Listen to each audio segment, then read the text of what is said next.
Dear students, मैं Rakesh Poonia, Balaji school नगरदास, कक्षा 11 art विषय में भूगोल है, उस भूगोल के बारे में हम चर्चा करेंगे। सबसे पहले हम बात करते हैं कि जो भूगोल है उसके बारे में, कि भूगोल है वो क्या है। तो भूगोल है उसको इंग्लिश में जियोग्राफी कहा जाता है। क्या कहा जाएगा? जियोग्राफी कहा जाएगा। जियोग्राफी का शाब्दिक अर्थ या भूगोल का जो शाब्दिक अर्थ है तो ये एक लैटिन भाषा का शब्द है। किसका है? लैटिन भाषा का शब्द है या ग्रीक भाषा का एक शब्द है जियोग्राफी। दो शब्दों से मिलकर के बना है। एक हो जाएगा जियो, दूसरा हो जाएगा ग्राफी। दो शब्द हैं। जियो का अर्थ होता है पृथ्वी, क्या हो जाएगा? पृथ्वी। और ग्राफो का अर्थ होता है वर्णन करना, और इसका शाब्दिक अर्थ हो जाएगा मानव जीवन के रूप में संपूर्ण पृथ्वी का वर्णन करना या अध्ययन करना भूगोल कहलाता है। ठीक है। जियोग्राफी लैटिन भाषा, ग्रीक भाषा या यूनानी भाषा का एक शब्द है जो दो शब्दों जियो प्लस ग्राफी से बना है। जियो का अर्थ होता है पृथ्वी, ग्राफी का अर्थ होता है वर्णन करना, अर्थात मानव जीवन के रूप में संपूर्ण पृथ्वी का अध्ययन करना भूगोल कहलाता है। अब सबसे पहले अगर हम बात करें कि जो भूगोल शब्द है वो भूगोल शब्द सबसे पहले किस विद्वान ने दिया था, तो भूगोल शब्द सबसे पहले वो इरेटोस्थेनीज ने दिया था। किसने दिया था? इरेटोस्थेनीज ने वो सबसे पहले भूगोल शब्द है वो दिया था, और इन्होंने एक पुस्तक लिखी थी। उस पुस्तक का नाम है जियोग्राफिका। कौन सी पुस्तक है? इनके द्वारा एक पुस्तक है और पुस्तक का नाम है जियोग्राफिका। इस जियोग्राफिका में सबसे पहले है वो भूगोल शब्द का उल्लेख मिलता है। उसके बाद जियोग्राफी है या भूगोल है, उसकी जो उत्पत्ति है तो उसकी उत्पत्ति है वो हिकेटियस ने की थी। किसने की थी? हिकेटियस नामक एक विद्वान था। उस हिकेटियस ने है वो सबसे पहले भूगोल जो जियोग्राफी है उस जियोग्राफी की उत्पत्ति की।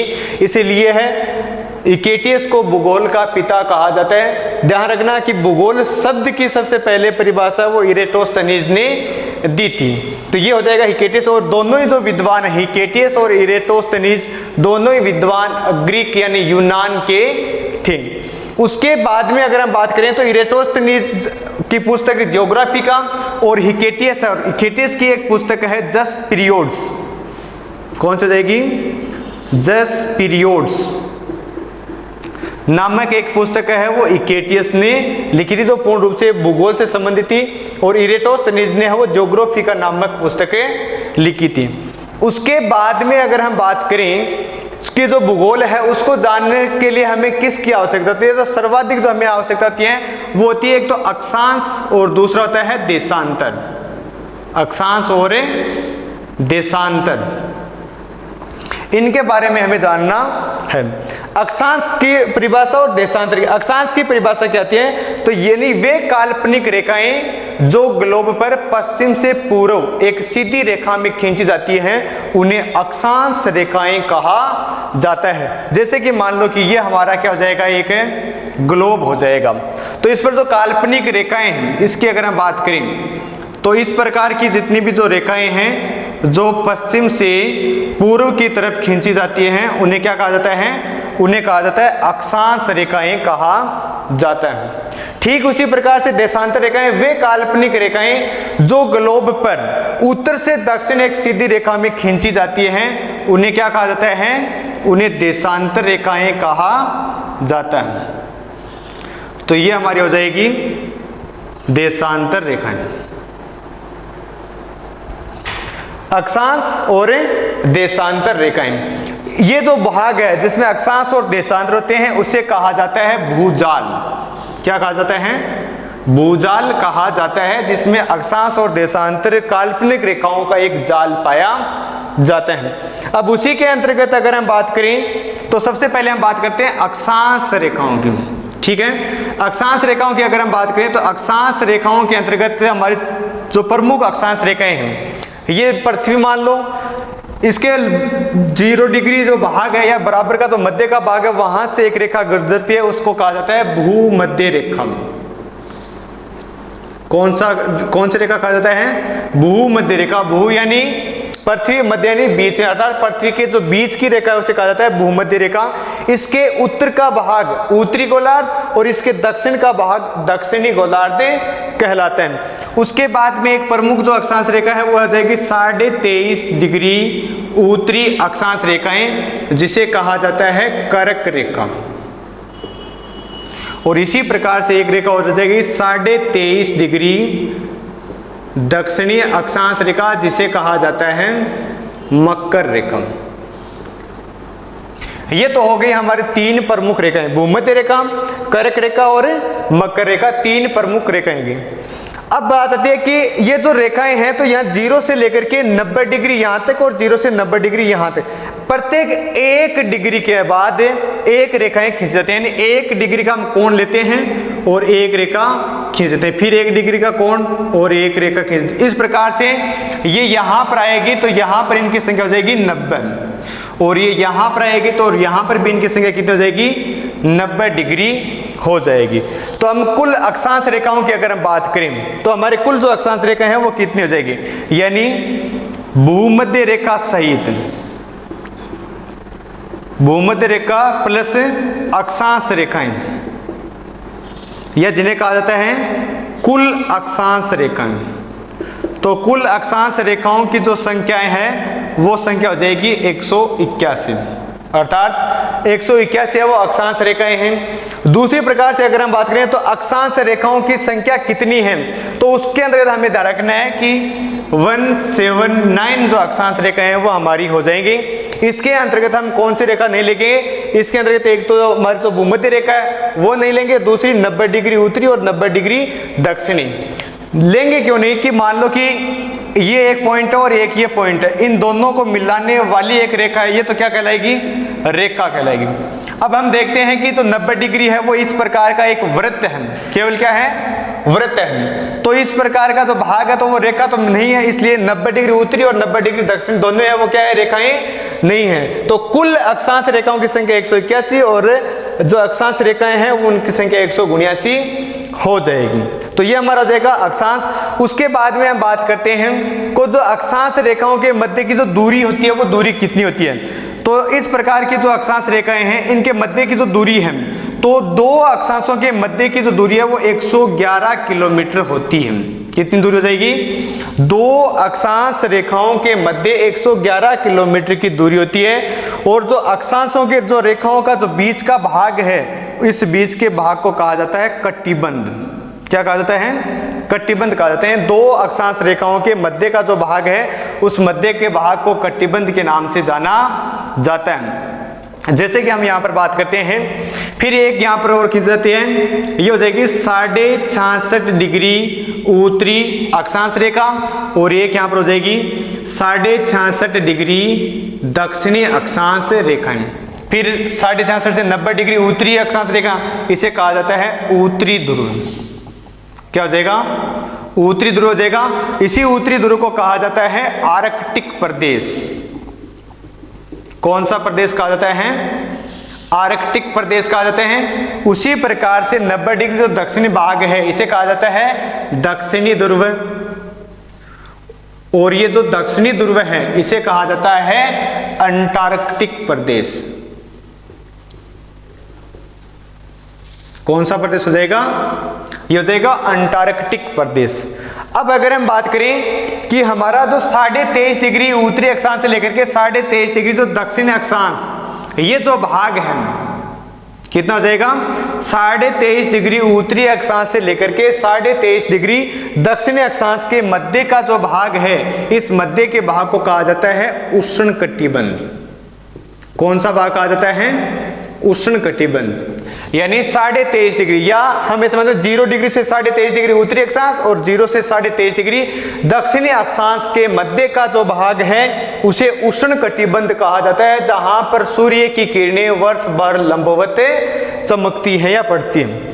उसके बाद में 23.5 डिग्री से लेकर के 66.5 डिग्री उत्तरी व दक्षिणी अक्षांशों के मध्य का जो भाग है, यानी ये जो भाग है यह जगह 23.5 डिग्री उत्तरी अक्षांश से लेकर के 23.5 डिग्री दक्षिणी अक्षांश से 66.5 डिग्री अक्षांशों के मध्य तक का जो भाग है, इस भाग को कहा जाता है शीतोष्ण कटिबंध। कौन सा कटिबंध कहा जाएगा? शीतोष्ण कटिबंध इसको कहा जाता है। उसके बाद में तीसरा जो भाग आता है वो आता है 66.5 डिग्री से लेकर 90 डिग्री अक्षांशों के मध्य, चाहे वो उत्तरी और दक्षिणी हो, और इस प्रदेश को कहा जाता है शीत प्रदेश। कौन सा प्रदेश कहा जाएगा? शीत प्रदेश, यानी शीत कटिबंध हो जाएगा। 66.5 डिग्री से लेकर के 90 डिग्री उत्तरी अक्षांश, 66.5 से लेकर के 90 डिग्री दक्षिणी अक्षांशों के मध्य का जो भाग है उस मध्य को भाग को कहा जाता है शीत कटिबंध। अब इसी के अंतर्गत अगर हम बात करें तो यही जो भाग है, अब ये जो कटिबंध है वो होते किस प्रकार से हैं उसकी अगर चर्चा करें तो ये हो जाएगा हमारा 0 डिग्री, जिसे कहा जाता है भूमध्य रेखा। उसके बाद में ये हो जाएगा 23.5 डिग्री दक्षिणी अक्षांश, और इसे कहा जाता है मकर रेखा। फिर एक आ जाएगी यहां पर 23.5 डिग्री उत्तरी अक्षांश, और इसे कहा जाता है कर्क रेखा। अब जो हमारा सूर्य है वो इसी पर है, वो वर्ष भर लंबवत चमकता है। अब चमकता किस प्रकार से है? यहां पर कर्क रेखा पर सूर्य लंबवत है, वो 21 जून को चमकता है। कब चमकता है? 21 जून को। उसके बाद में भूमध्य रेखा पर है तो यहां पर आ जाएगी 21 मार्च। उसके बाद में यहां पर जो मकर रेखा यहां पर आ जाएगी 22 दिसंबर, और फिर ये जो भाग है यहां पर वापस आ जाएगा 23 सितंबर। यानी एक स्थिति ऐसी आती है कि जब भूमध्य रेखा है वो 2 दिन 21 मार्च और 23 सितंबर को भूमध्य रेखा पर लंबवत चमकता है, तब उत्तरी गोलार्ध और दक्षिणी गोलार्ध में दिन और रात की अवधि समान रहती है, अर्थात 12 घंटे का दिन और 12 घंटे की रात रहती है। इस प्रकार से जो सूर्य है वो चारों तरफ है या दोनों गोलार्धों में चलता है। ठीक है, 21 मार्च और 23 सितंबर की स्थिति आ जाएगी। उसके बाद 21 जून, उत्तरी गोलार्ध का 21 जून है वो सबसे बड़ा दिन होता है, क्योंकि सूर्य है वो कर्क रेखा पर लंबवत चमकते हैं। उत्तरी गोलार्ध का सबसे बड़ा दिन और दक्षिणी गोलार्ध का सबसे छोटा दिन होता है। उसी प्रकार से 22 दिसंबर मकर रेखा पर सूर्य लंबवत चमकता है। इस स्थिति को दक्षिणी गोलार्ध का सबसे बड़ा दिन है वो 22 दिसंबर, और उत्तरी गोलार्ध का सबसे छोटा दिन है वो कौन सा होता है? सबसे छोटा दिन होता है वो 22 दिसंबर होता है। और 2 तिथि ऐसी आती है 21 मार्च और 23 सितंबर, जिसमें दिन और रात की अवधि है वो समान रहती है। तो ये हमारा हो जाएगा अक्षांश के अंदर। अब इन्हीं टॉपिक है, इसको हमें नोटबुक में है वो साथ साथ में अगर लिखें तो सबसे पहले हम शुरुआत करते हैं कि ज्योग्राफी। तो ज्योग्राफी है वो एक लैटिन भाषा का शब्द है। किसका है? लैटिन भाषा का, ग्रीक या यूनानी भाषा का एक शब्द है जो 2 शब्दों से मिलकर बना है, जियो प्लस ग्राफी। किन से बना है? जियो प्लस ग्राफी से बना है। जियो का अर्थ होता है पृथ्वी और ग्राफी का अर्थ होता है वर्णन करना। शाब्दिक अर्थ अगर देखें तो मानव जीवन के रूप में संपूर्ण पृथ्वी का अध्ययन करना भूगोल कहलाता है। भूगोल शब्द की सबसे पहले परिभाषा यानी भूगोल शब्द की उत्पत्ति इरेटोस्थनीज ने की। किसने की थी? इरेटोस्थनीज ने सबसे पहले भूगोल शब्द की उत्पत्ति की। उन्होंने एक अपनी पुस्तक लिखी और उस पुस्तक का नाम क्या था? ज्योग्राफिका, यानी इरेटोस्थनीज की पुस्तक का नाम है ज्योग्राफिका। उसी प्रकार से भूगोल का जो पिता है वो किसे कहा जाता है? भूगोल का पिता हिकेटियस को कहा जाता है। और हिकेटियस है उसने एक पुस्तक लिखी थी, उस पुस्तक का नाम है जस्ट पीरियड्स। कौन सी पुस्तक है? जस्ट पीरियड्स है वो लिखी थी। उसी के अंदर अगर देखें तो एक विद्वान और आता है, उस व्यक्ति का नाम है वारेनियस बर्नहार्ड। कौन सा जाएगा? वारेनियस बर्नहार्ड। वारेनियस बर्नहार्ड ने 18वीं शताब्दी के अंतर्गत है वो भूगोल को 2 भागों में विभाजित कर दिया। 2 भाग है वो कौन कौन से जाएंगे? एक भाग है वो जाएगा भौतिक भूगोल। कौन सा जाएगा? भौतिक भूगोल जाएगा। और दूसरा जो भाग है वो दूसरा भाग है मानव भूगोल।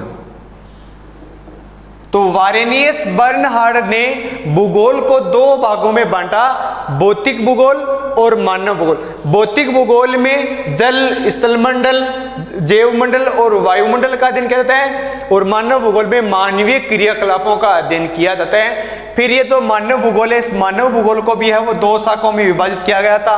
प्रोफेसर हंटिंगटन ने भौतिक दशाएं और मानवीय अनुक्रिया, वो कक्षा 12 में। हमारे जो कक्षा 11 में जो भाग चलता है वो चलता है भौतिक भूगोल का चलता है। अब इसी के बाद में हमने बात की कि हम बात करेंगे अक्षांश और देशांतर रेखाओं के। तो अक्षांश की हमने परिभाषा कि वे काल्पनिक रेखाएं जो ग्लोब पर पश्चिम से पूर्व एक सीधी रेखा में खींची जाती हैं, उन्हें अक्षांश रेखाएं कहा जाता है। अक्षांश रेखाओं की कुल संख्या, यानी कुल अक्षांश रेखाओं की संख्या 181 और अक्षांश रेखाओं की संख्या है वो 179 होती है। दो अक्षांश रेखाओं के मध्य की जो दूरी है, यानी ये अक्षांश रेखाएं हैं, तो इनके जो मध्य की दूरी है वो मध्य की दूरी होती है 111 किलोमीटर। ठीक है। उसके बाद में हमारे तीन प्रमुख अक्षांश रेखाएं होती हैं। तीन प्रमुख अक्षांश रेखा कौन कौन सी थी? भूमध्य रेखा, कर्क रेखा और मकर रेखा है, वो तीन हमारी प्रमुख अक्षांश रेखा होती हैं। इन अक्षांश रेखाओं के जो बीच का जो भाग है, उन भागों को कहा जाता है कटिबंध। क्या कहा जाता है? कटिबंध कहा जाता है। जैसे कि हम बात करें कि 23.5 डिग्री से लेकर के 23.5 डिग्री उत्तरी व दक्षिणी अक्षांशों के मध्य का जो भाग है उसे कहा जाता है उष्ण कटिबंध। फिर उष्ण कटिबंध के बाद में 23.5 से 64.5 डिग्री उत्तरी और दक्षिणी अक्षांशों के मध्य का भाग जिसे कहा जाता है शीतोष्ण कटिबंध। उसके बाद 64.5 से 90 डिग्री उत्तरी व 90 डिग्री दक्षिणी अक्षांशों के मध्य का भाग कहा जाता है शीत कटिबंध। अब इसी में हम बात करेंगे 90 डिग्री उत्तरी अक्षांश है, इसे उत्तरी ध्रुव है या इसे आर्कटिक प्रदेश कहा जाता है। 90 डिग्री दक्षिणी ध्रुव है जिसे अंटार्कटिक प्रदेश के नाम से जाना जाता है। ये तो हमारे हो गई अक्षांश रेखाएं। उन अक्षांश रेखाओं के बाद में हम बात करते हैं हम देशांतर रेखाओं के बारे में।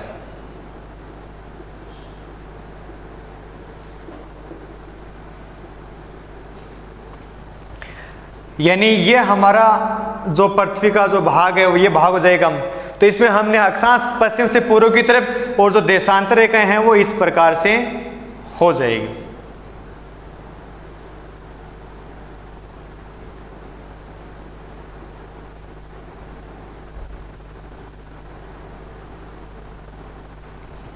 उत्तर से लेकर के दक्षिण तक के जो भाग है उसके अंतर्गत हमारे देशांतर रेखाएं हो जाएंगी।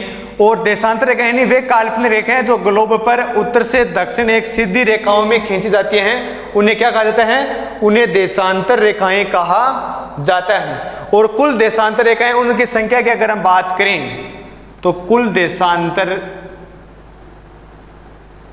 रेखाएं हैं वो हो जाएंगी 360। अब 360 है वो किस प्रकार से होगी? जैसे कि हमने बात की कि इस प्रकार का जो भाग है वो हमारा कौन सा हो जाएगा? कर्क रेखा का जो भाग है वो हो जाएगा। अब इसी कर्क रेखा के अंतर्गत मान लो कि हमने माना कि ये हमारी 0 डिग्री भूमध्य रेखा है। ठीक है। इसके उत्तर में जाएंगे तो यहाँ तक 90 डिग्री, इसके दक्षिण में जाएंगे तो यहाँ तक 90 डिग्री। तो ये कितनी हो जाएगी? 90 प्लस 90 बराबर 180 डिग्री होगी। अब यहाँ पर आएंगे तो 90 से फिर आ जाएगी यहाँ पर, ये जो 0 डिग्री है यहाँ पर 0 डिग्री, तो यहाँ पर हो जाएगी 180 डिग्री और यहाँ पर आएंगे तो वापस आ जाएगी 360 डिग्री। तो फिर आ जाएगी 90 प्लस 90 बराबर 180। तो ये दोनों कितनी हो जाएंगी? 360 डिग्री है वो हो जाएंगे। तो यानी कुल देशांतर रेखाओं की संख्या वो कितनी हो जाएगी? 360 हो जाएंगी। अब इसके अंतर्गत क्या है कि जो ये 0 डिग्री और 180 डिग्री इसे एक ही रेखा मानी जाती है। कितनी? 180 डिग्री और 0 डिग्री। ये जो 180 डिग्री है इसे कहा जाता है अंतरराष्ट्रीय तिथि रेखा। क्या कहा जाता है? अंतरराष्ट्रीय तिथि रेखा कहा जाता है। इंटरनेशनल डेट लाइन कहा जाता है, जो संपूर्ण विश्व का समय निर्धारण करने का कार्य करती है। अब इसी प्रकार से एक 0 डिग्री खींची गई है जिसे कहा जाता है ग्रीनविच रेखा।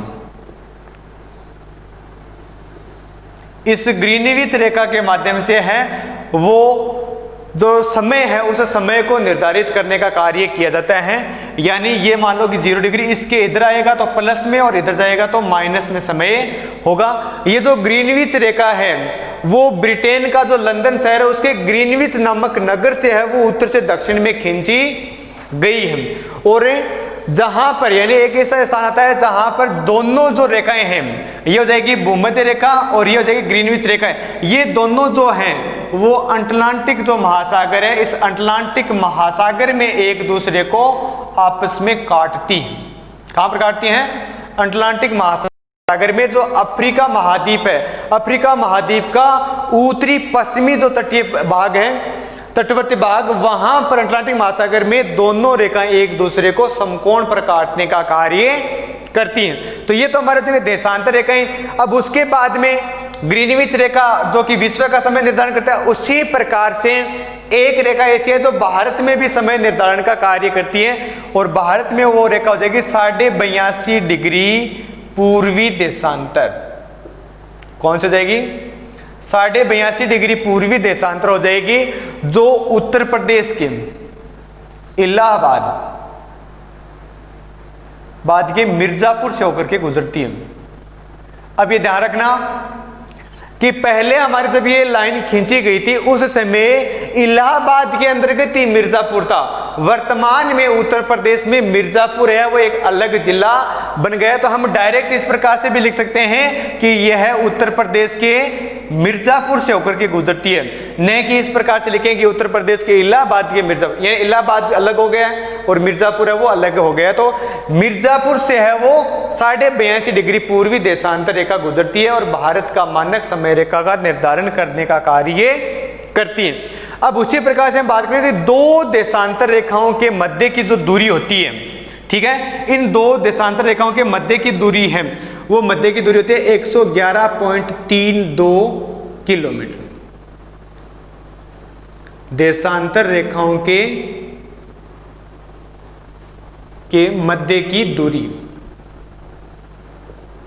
कितनी हो जाएगी?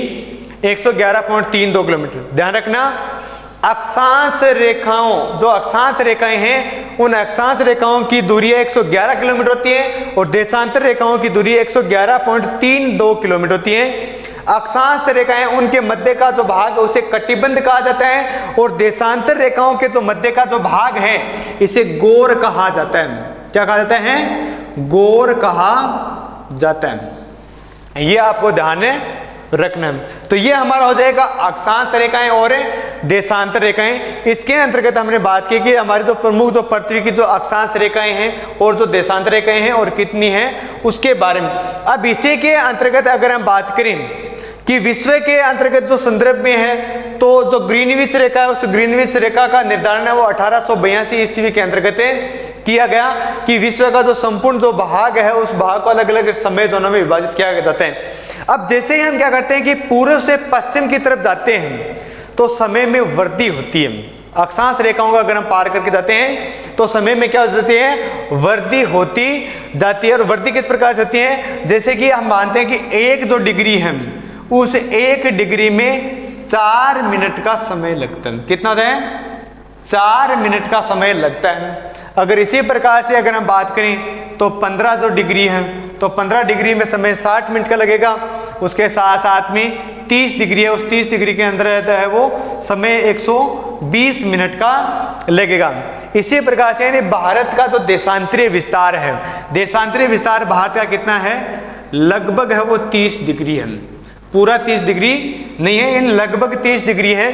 तो 30 डिग्री को हम कितने से गुणा करते हैं? 4 से गुणा करते हैं तो 120 आ जाता है। अर्थात भारत का पूर्व और जो पश्चिम का जो समय है उसमें 120 मिनट का अंतर पाया जाता है। यानी वहां पर सूर्योदय है वो 120 मिनट पहले होता है, पश्चिम भारत में सूर्योदय 120 मिनट बाद में होता है। तो ये किसके कारण होता है?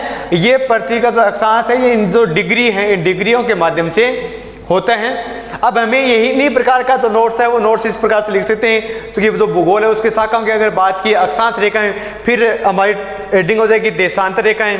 तो वे काल्पनिक रेखाएं जो ग्लोब पर उत्तर से दक्षिण खींची जाती हैं उन्हें देशांतर रेखाएं कहा जाता है। कुल देशांतर रेखाओं की संख्या 360 डिग्री होती है। दो देशांतर रेखाओं के मध्य की दूरी 111.32 किलोमीटर होती है और दो देशांतर रेखाओं के मध्य का जो भाग है उसे कहा जाता है गोर कहा जाता है। 180 डिग्री है वो अंतर्राष्ट्रीय तिथि रेखा है जो समय निर्धारण करती है, जो कि लगभग अगर हम ऐसे मानते हैं कि प्रशांत महासागर से होकर के गुजरती है। और ये जो अंतर्राष्ट्रीय जो तिथि रेखा है वो एकदम सीधी रेखा नहीं है, वो इस प्रकार से टेढ़ी मेढ़ी रेखा है। टेढ़ी मेढ़ी रेखा होने का कारण क्या है कि प्रशांत महासागर में जो कुछ द्वीप हैं उन द्वीपों का समय एक जैसा रखने के लिए है वो अंतर्राष्ट्रीय तिथि रेखा को टेढ़ी मेढ़ी खींचा गया है। तो ये हमारा जो भूगोल है उस भूगोल के बारे में सामान्य चर्चा हो गई है। भूगोल, उसके बाद में अक्षांश और देशांतर, उन देशांतर रेखाओं के बारे में हमने चर्चा की। यही जो कंसेप्ट है वो आगे की क्लासों में जारी रखेंगे। धन्यवाद।